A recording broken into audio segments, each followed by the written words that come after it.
Meie digitaalne lugu on koostatud MTÜ Piirivere Liider poolt seoses koostööga rahvusvahelises projektis Raising Adult Cultural Awareness and Expression Through Cultural Heritage Nord Plus Adult Program raames 2015. aastal. Meie digijutustuse pealkiri on vanad etnograafilised külad, majad ja traditsiooniline käsitöö. Meie digijutustus põhineb Kagu-Eesti küladel, hoonetel ja käsitööl, mida siinkandis on tehtud. Kagu-Eesti jaguneb regiooni ja etnilise struktuuri järgi kaheks: Setumaa ja Vana-Võrumaa. Need kaks piirkonda on olnud omavahel aastasadu seotud ja nõukogude ajal ka üksteisesse isegi sulandunud. Tänapäeval näidatakse järjest enam oma iseseisvat ja omapärast kultuuri ning käsitööd, nii nagu see oli ka sajandeid tagasi. Selle looga anname väikese ülevaate taluhoonetest. Näitame ka, millised on olnud muutused viimase paarikümne aasta jooksul. Palju hooneid on korrastatud ja remonditud ning nüüd on need hooned avatud külaelanikele ja külalistele.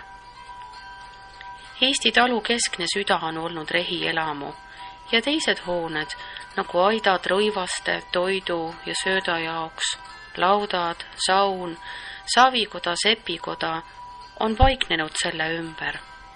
Majade ümber olid erinevad aiad, nii ilu kui ka praktilistel eesmärkidel. Nii nägi välja tüüpiline rehehoone seestpoolt. Selles ruumis oli tulekolle, mis andis sooja ning mille juures valmis toit. Hiljem, kui eluhooned olid juba suuremad ja seal oli rohkem eluruume, ehitati ka kinnised ahjud. Kinniseid ahjusid kasutatakse Eestis ka tänapäeval. Võru ja Setu talu vahe seisnes peamiselt hoonete paigutuses. Setu talus olid üksikud hooned ehitatud ringina üksteise lähedale nii, et nad moodustasid omaette sisehoovi. Hoovi sai siseneda läbi värava, millel oli omakorda peal katus. Tüüpilises Vana-Võrumaa talus olid hooned paigutatud kas ridadena või eluhoone kõige keskel ja majandushooned laialt ümberringi. Enamus hooneid olid ehitatud puidust.